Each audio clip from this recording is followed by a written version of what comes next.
Woke up.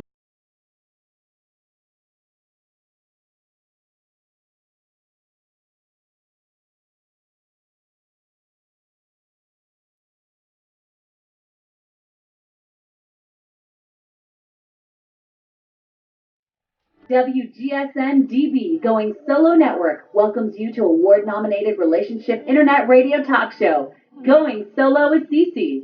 Host Cece Schatz is a speaker, author, blogger, and the leading transitional divorce and dating coach with My Friends Connect and Going Solo Next Step. Now, together, let's join Cece. This is Cece with Going Solo, and welcome to WGSN-DB Going Solo Network. I am Cece Schatz, and I am the doyenne of relationship building. I really help take you through some of the tough times in your life, through really understanding being single and embracing this life that you have, and more importantly, just kind of living your best life, and that's what it's all about. So we're going to move into our topic today, which I'm very excited about. We have a wonderful guest. It's Sandra Walston. She is the courage expert, and that's why I wanted to bring her on the show. Is about understanding, number one, what she does, and be enlightened with the fact that, you know, we all kind of need some courage in our lives and be able to embrace, you know, where we're going forward. So welcome to the show. Thank you. It's about time we got to do this, Cece. We've been dancing around this for at least 6 months.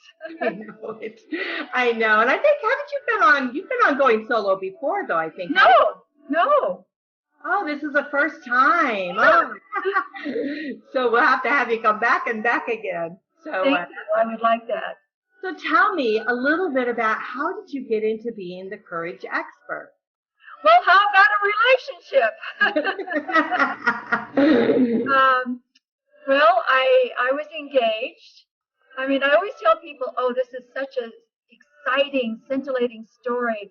And it's like everybody has this kind of story, you know. I moved from West LA, West Los Angeles, to Denver with my fiance. And 5 months after we moved here, I would never have moved here on my own, okay? Denver was, particularly now 25 years ago. We moved here, and 5 months after we moved here, I got dumped. Now, I got to say, Cece, a lady told me years ago, don't say you got dumped because you sound like a victim. So being a linguistics coach, I'm a certified coach, I want to clarify that. I was dumped, and I'm not a victim. So there's a big difference in that, whether or not I feel like, oh, poor me, whatever. So in that dark night of a soul, a voice came to me that I was to write books and awaken women to the benefits of courage. And I said a few choice words back that I won't repeat. And then a voice said to me, and you need to, well, first it said, you just need to reinvent yourself. And I thought, okay, well, we women are good at that, right? So then it said, well, you need to write books to awaken women to the benefits of feminine courage. Well, that was a cosmic joke because I was not a writer at the time, never dreamed of being a writer, never was really good at writing. And that's where my, 3 books now with the first 2 were women. So it's a relationship. But what I want to tell your listeners in that is I saw the red flags. I saw the red flags that things were going to go astray. But what courage is that we turn a blind eye. Oh, he'll change his mind. It must be me. And we go through these rationalizations in order to do it. So, if in hindsight, I would never have moved here. I would have still lived in West Los Angeles. I still had my condo in Brentwood. So that's kind of the start, the foundation of the illumination of how I got into researching women and courage came from the When you're talking, I mean, I think a lot of us, at first we're really shocked, when things go south. I think a lot of us are very shocked. But then when we start looking back at our relationships, we see the flags there, and we just didn't pay attention to them. We kept trying to think, oh, things will get better. Oh, we'll do this. Maybe this will make it to work. And we do these different things. But I think taking courage, and I guess that when you talk about, like we talked about earlier, about it's not really about fear, but it's about courage. It's about stepping into really what you can become. Am I correct? Yeah, so the distinction of why, let me first of all just say this is really critical. The offer that I have to your listeners is to embrace the etymology of the word courage, meaning medieval Old French courage, meaning heart and spirit. I want to live in my heart and spirit. I want to walk in my true self on my yellow brick road, knowing that there'll be times I fall into a pothole, but I have the tools to get out so that when my time comes, I live every day as if I'm going to die tomorrow, that I'm living in my true self. So the fear that our culture sells and people sell is just the chatter, oh, well, maybe he'll see it differently. Maybe he'll notice how many things we have in common. It's kind of like wishing, hoping, and praying and begging, It's just courage is not about being foolhardy. Courage is about recognizing the first red flag, period. Right.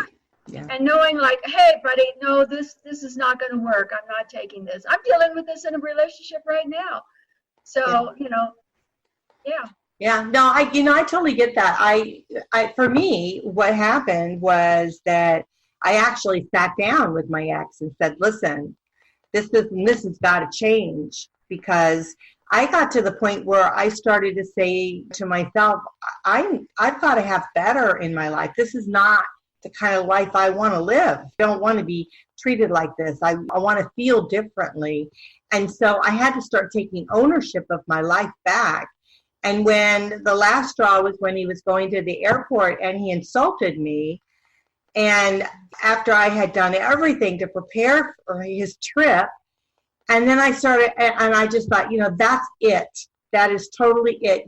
Sometimes I think you get like some sort of line drawn in the sand, and you're saying that's it, no more.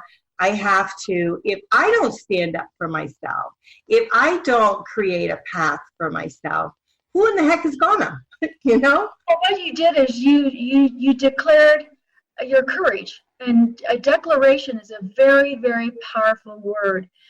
In organizations that I go into, I talk about the declaration of courageous intention.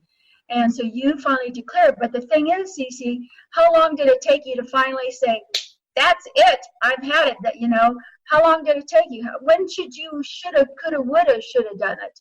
Yeah. It's declare you're owning your own self and your own dignity, Yeah, no, it took me a long time, and it took a lot of mental courage, I think, for me to step away, because I loved my husband. I mean, I'm not saying I didn't. I just didn't like the way I was being treated. I didn't like the way my relationship was going. And, and I knew the tremendous change that was going to take place in my life if I decided to go ahead and step away from it. And it was very painful for me, because the realization was, for me, just to share, is that not only did I take the courage to take that step, but then when I was stepping, I realized he didn't give a damn. And then I thought, oh my gosh, all this love that I had for him, and he didn't care. He just moved right on to the next relationship, or actually he was in a relationship and I didn't realize it, but he just moved on like without a care in the world. And then I thought, my gosh, here I've been fighting for so long to hanging on to something that was really terrible for myself, that step of courage that I took was the best thing I've ever done in my life. The thing is that regardless of it's stepping away from a relationship or a job or a friend, that's very abusive, whatever the story may be, is most people will always tell me, I shoulda, woulda, coulda done it 3 years ago or 5 years ago or 10 years ago, whatever. I saw the red flags. I knew that I was selling my soul. In courage, we don't want to sell our soul. That's one of the key things that will just pluck the spirit, the courage out of us, so that we don't have a reservoir of courage. In my situation, I had no friends. I had no family here, still don't. But I had no friends, didn't know my way out of a 1.5 mile radius, and totally from the ground up, because I came from a pretty big corporate background, from the ground up, said, I'm going to write books and I'm going to awaken women to the benefits of feminine courage and learn how to write and learn how to get it published. And Random House published it and sent me on a national book tour. So I started the whole foundation of an entrepreneur in a declaration to awaken women to the benefits of feminine courage. But only 11% of women perceive themselves as courageous. So just that you, credit to you, Cece, that you can now naturally say the word and declare it and live it in your heart, your courage, says a lot about who you are now. Oh, well, thank you. My stepping forward, my whole life has changed. And so everything that I have been doing from that point forward, stepping out of that relationship, has been tremendous. So, I mean, I've started the radio station, started with one show, now it's developed into a station, now it's a network. We're launching the dating site. I'm soon going to be launching Going Solo Next Step. So, I mean, all of that is just evolving. And all of that, each step that I take, courage for me to do that. It takes courage for me to step out of who I am and believe in who I am. And so let's talk a little bit about, not necessarily me, but let's talk about people like me that have to step forward into their new life. And they have to gain courage into looking at life differently and embracing things that they've never embraced before. What would you recommend, or could you give them some sort of steps that would help them? Well, I try to keep work very simple, my work very simple. So I'm going to give the biggest tidbit right now and bet that everybody does not do it. And that is start saying the word. Simply start saying the word, but not the courage around fear. You know, our culture likes to focus the duality of courage and fear. You know, well, what is the fear? Fear is just the chatter of the ego. You know, well, I don't want to speak up in the sales meeting because, but what if they find out I only know 40%? Well, what if I look stupid and I kind of stumble, you know? So we have all this that then diminishes us as compared to declaring, you know, our courage that, no, I'm standing in my dignity to what I know it is I deserve. So saying the word is really, really important. Being able to recognize those first red flags and respond to the first red flag. I don't need one, I don't need two, I don't need three, and respond to the first red flag. Recognizing, in other words, being at a higher integral level of courage consciousness is recognizing, why did I just swallow my voice in that meeting or with that person? Why did I do that? Because generally there is a story that's been going on and on about that undermining us, and it's called our false truth. It's a false truth that we believe. Like, I tend to want to invite men who are not emotionally available, and I wonder why I repeat that pattern, you know, to that. Well, there's something in there that's like, I like the push-pull, you know. It's not healthy, though. I know my personality, I understand. So I now declare what it is. If I have 5 things that are important to me, and I meet somebody and they only have 3, gone. It's 5 things. And I'm not going to cave. Well, you know, I've got 3, you know, maybe the other 2 will, well, you know, work out, or, you know, we'll find our way. No, 5 things, and I don't cave. So being able to recognize the chatter that we undermine ourselves, being able to know that we're selling our soul, which is, you know, undermining us to our grave, to our grave. I mean, I'm an 11th hour hospice volunteer, and what I see when people transition, where they have a high, I'd ask your listeners, you know, what percentage of your life right now is filled with regrets? Mm-hmm. And when you transition with that percentage, it's a whole different transition in your spirit when I'm with people who have their last breath with me. Mm. So you want to have a pure spirit as you walk your true self. So I don't know if those are enough tidbits. Excellent information. And I like what you say about having those five items. I mean, maybe it would be 4, whatever is important. Yeah, whatever it is. Could be 3, could be 4, could be 10. They're non-negotiable. Those things are non-negotiable. Exactly. I've declared my declaration of courageous intention, and these have got to be in it. Like, I want somebody who is really kind, who, here's really important to me, this is invaluable, where I feel like, and I experience, they have my back. I've been independent for 100 years, and I can take care of myself. I know what needs to be done. I own a home. I can do it all, but I want somebody who is literally and figuratively going to hold hands with me throughout these final years, hopefully many years. But I live, like I said, each day thinking, okay, do I really want to do this? If I'm dead tomorrow, do I want to do this today? Yes or no? So that there's no regrets. Yeah, definitely. We can't live our lives with regrets. We really can't do that. I mean, we have to just tear your spirit up or resentments. I got a gift. When I lived in Los Angeles, I don't think I would ever have thought about being the courage expert and developing a branding name now 25 years later that I've been doing this. I don't think that would have happened then. My journey would have been, we would have broken up, but my journey would have been very different. Coming here, being the courage to be vulnerable. By the way, your listeners can go on my website and go under books, and then under my first book, Courage, the Heart and Spirit of Every Woman, and there's what's called the source wheel diagram. And what my research found with those 11% of women is that there are 12 behaviors of courage, and they're like 12 energies. So when I use the word energy, I don't mean I'm talking fastball.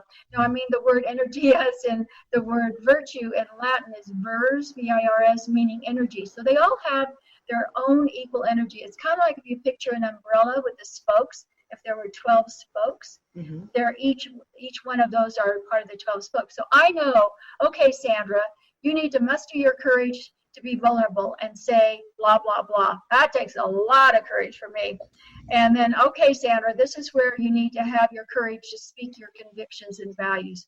Okay, Sandra, this is where you need to have the courage to stand in your faith, whatever faith means to the person. And so there are 12 of those. And so the more you can linguistically capture what each of those mean and be able to say, okay, let me pull out my source wheel diagram, which you can print and place it prominently. This is where I have to have the courage to take a risk. So like this morning at the gym that sounds, because it's like you're stepping forward each time you say you're going to take courage or courage to do this, courage to do that. It's not looking behind you in fear. You're stepping forward into the motion of what it is, the action that you're going to be taking place. And it creates that mindset, that positive forward moving mindset. Beautifully said. And let me just say, if you go online, I didn't print it out, but there's an acronym for fear, fear.e.a. In other words, the acronym. And basically what the fear is, what I relate to in my work, why I don't sell fear, I don't create the duality of courage and fear. Look at your fear. Is that fear is just, as I said, a creation of the ego, a lot of chatter that loves for you to suffer in that chatter. The ego loves the suffering that one can do. But what fear is actually is if you were in a subterranean parking lot at night and it was dark and you sense that somebody was following you, I'd be scared. If you're in the Amazon and a saber-toothed tiger is getting ready to chase you, I'd be scared. So there are things about, scared is just physical. And that's a good distinction for me to tell you is that there are facets of courage. There's physical courage, there's spiritual courage, there's individual courage, there's moral courage, there's leadership courage. Our culture tends to focus on physical courage, which perpetuates the fear. So fear is only something that we create in the ego. Right. And there aren't any more saber-toothed tigers. Yeah. Whenever I think about fear, like whenever you give the example of being in the parking lot, so do you want to be steadfast in fear, or do you want to have the courage to start propelling your life and moving forward and getting out of that parking lot? So it's that kind of thing. Well, what I was saying is that the fear is usually physical courage. Mm-hmm. So that's physical courage. Somebody's stalking me. I feel like somebody's stalked me and they're potentially going to harm me. Can I get my keys out? What am I going to do? So that's fear, and that's physical, and I can feel that. That's not my work. Yeah.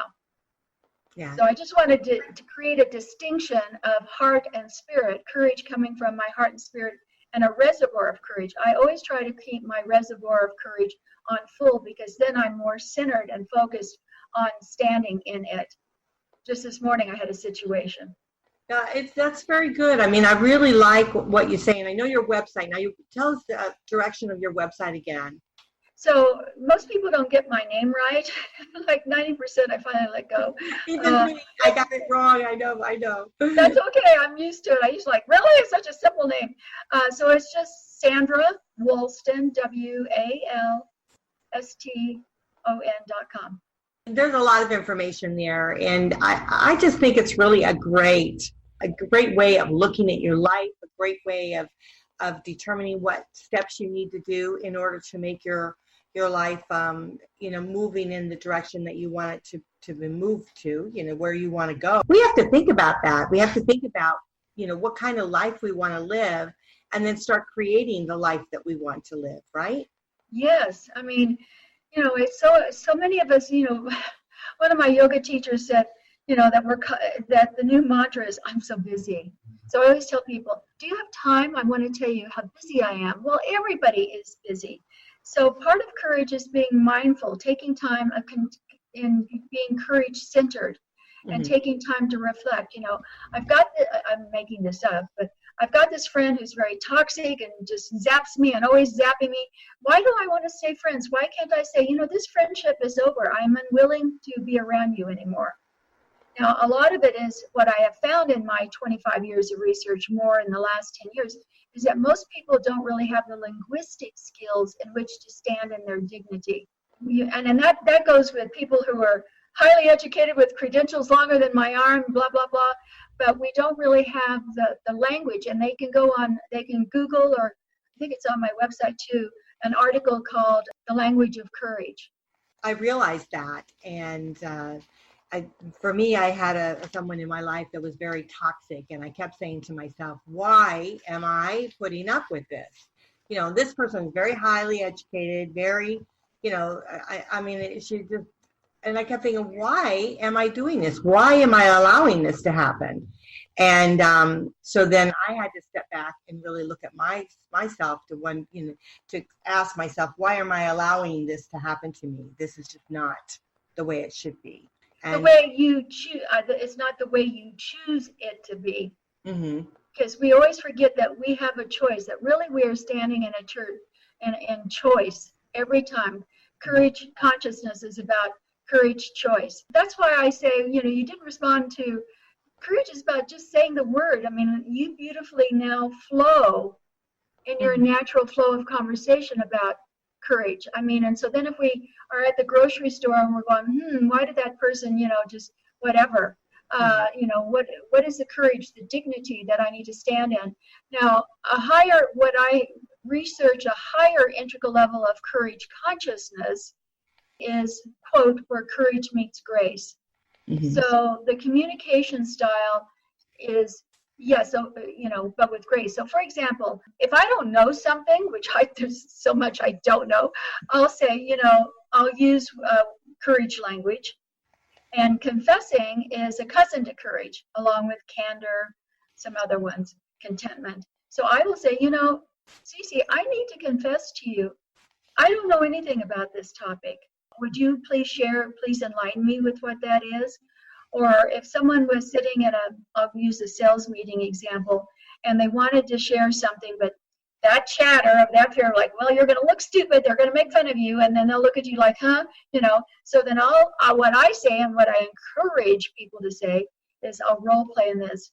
This takes a lot of courage for me to ask this or to share this. Put it on the table. This takes a lot of courage for me to share this.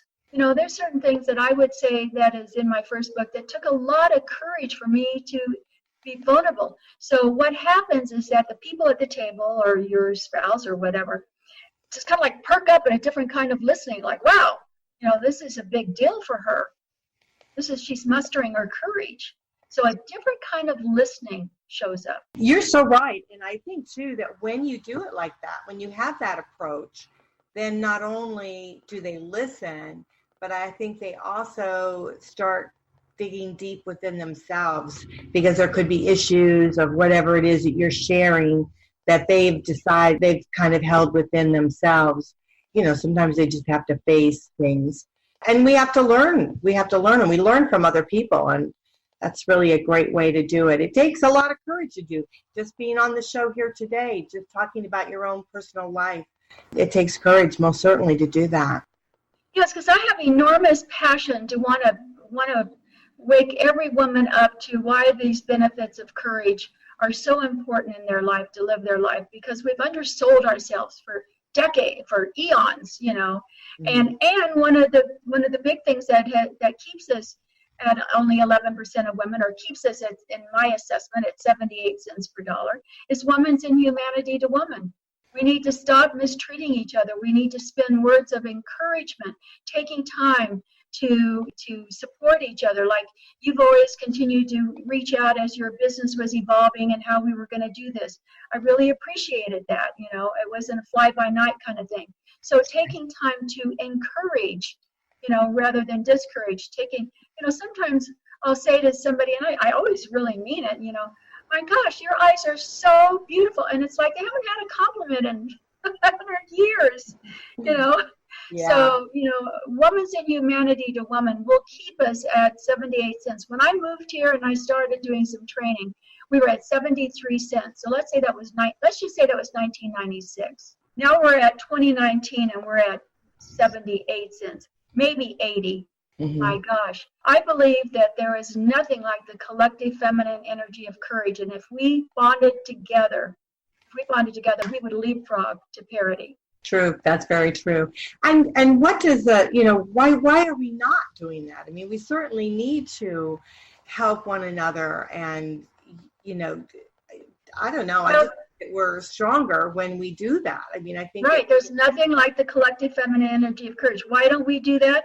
It goes way back. It's in my first book. It goes back to our DNA and what happened when we went from a matriarch to a patriarch. It also has to do with how our culture sells physical courage as compared to spiritual courage. And it also has to do with how we focus on fear. So all of those things manipulate us. Manipulation is a courage obstacle. All of those things keep us in a human condition at a lower level of our human condition. So I hope I'm not talking about, I have a degree in social anthropology, so I kind of get into, the makeup of the human spirit and the human condition, but it really is simple. I mean, when I say, okay, today, well, if I die tomorrow, do I want to do this? Well, it's usually pretty clear. Yeah, I think that's really a good thing. Another friend of mine, she does the same thing, and she does it like, well, can I live without doing this? And if I can live without doing this, she doesn't do it. So yeah, exactly. That's right. Yeah, because she crowds herself with doing so much stuff. It's for sure. Well, now you've written several books. Would you like to share those with us? Yes, the first two books are for women. The first one that I alluded to with the Sourceville diagram is called Courage, the Heart and Spirit of Every Woman, Reclaiming the Forgotten Virtue. And Marianne Williamson endorsed it, Jack Canfield endorsed it, Neil Donald Walsh endorsed it, just to give a little plug. Then once you've claimed it in your personal life, the first book, then the second book I interviewed women, and how do you take it to work? How do you migrate that claiming of your heart and spirit, the etymology of the word courage? And then because I got frustrated with women, that only 11% of women perceive themselves as courageous, and I don't think that's increased if you fast forward 20 years now. I interviewed men, combines men and women, and my third book is non-gender, which tends to be sold in corporations when I go and do presentations in corporations. But if you're talk about encouraging and supporting each other, I sell all of my books on my website. Yes, it costs a little more than Monster Amazon, but you're not supporting Monster Amazon, you're supporting an entrepreneur woman who's living each day in her passion. And if she dies tomorrow, well, I did it. Well, that's very good. So you just go to your website and you can order the books there, and that's great. Yes. What I like so much is about the courage of your mind and spirit, your heart and spirit. And I think that is so, if we just ask ourselves that every time we want to do something, that we want to move forward or do something in our lives, we take that courage from within our heart and our spirit. If it works well with our heart, we feel comfortable with it. If it works well with our spirit, what we believe in, having our mind, if it's logical, makes sense, then we need to. Why not? I mean, my joke, I always tell people I know 3 jokes. 2 I don't have the courage to tell. And the one that I do is, how do you know you're getting old? And that is whether you respond with, why not, or why bother? So you always want to be on, hey, why not, even if I've done it before. So, because all of our conversation is about, what people really want, CC, is they really want a pill. Our culture, once again, like physical courage, selling fear, we just look for that fast fix and want a pill. So once again, I got tired of that, and I wrote an article called Give Me the Damn Pill. So you can go on the internet and just type in, give me the damn pill, Sandra Walston, and that'll come up, and you'll see what I'm talking about. Well, that is true. We want a quick fix, and sometimes our lives are not a quick fix. We have to take that journey to be able to figure it out. Yeah. And it's worthwhile. I mean, it certainly is. I mean, I've learned so much the last 10 years of my life that I never even imagined that doing things that I've never thought I would capable of doing. So I understand. I never thought I would write 3 books. I mean, I didn't like writing. The first little article I wrote, I had one of my girlfriends who's gifted and talented, has a lot of pride in being gifted and talented in English, and she gave me a C+. She was head of the IB program. She gave me a C+. And I said, well, she goes, well, and I knew that it really wasn't even a C+. She was just a loving friend. But, like you said, for the last 10 years, you've mustered your courage to migrate into that instead of staying stuck, which is one of the big things, stuck in the fear. And I have too. I'm not a famous person. I just get up every morning and stay in the gratitude and say if I die tomorrow, I've done my calling. That voice that came in the dark night of the soul, when I was dumped and didn't know what I was going to do or knew anybody or where to go or where to live or whatever of that I had the courage to fulfill that voice, that calling. Very good. Very well said. And so often I see that time and time again on the show, the wonderful guests that we have, that they're definitely fulfilling that voice of a calling that they've received, and it definitely takes courage and for them to do what they do. And we get from the benefits we get from it. It's amazing. It's astounding. And so I'm just so blessed to have you and some of these wonderful guests that come on. Thank you so much. You're most welcome. I feel very grateful and in gratitude for you to perceive value in my work and have me on. This is wonderful. Well, let's top it again to let everyone know how we reach you, your website. SandraWalston.com. SandraWalston.com. And that's WALSTON.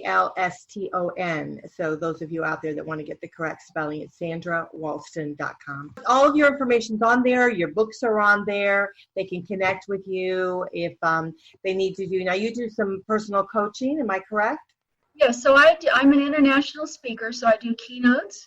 I also go in and do training. Right now, I think I'm going to be heading to outside of New York to do a big company training, internal training. And then I am a certified coach and do that. And I'm certified in the Myers-Briggs type indicator, and I'm certified in the Enneagram, ENNEAGRAM, which some people know, but it's new into the workplace. It's when I teach it or go in, I tell people, so why the Enneagram? Well, it just changed my life, because it's a powerful, powerful tool, spiritually and psychologically based. So those are the focus and kind of the categories on my website. Well, definitely. I hope that everyone will go there and look you up, and they feel that they need to, get some personal coaching. You're certainly there for them. And I wouldn't miss any of your talks whatsoever. So if you're ever a keynote speaker around anywhere, we most certainly should take advantage of listening to you. Thank you. Wonderful. Thank you. Well, thank you so much for being on the show. You are the courage expert, and I appreciate it so much. So thank you so much. Thank you. Well, this is Cece with Going Solo. You are listening to WGSN-DB Going Solo Network, and I'm so glad to have you on the show. We'll catch you back the next time. Bye for now.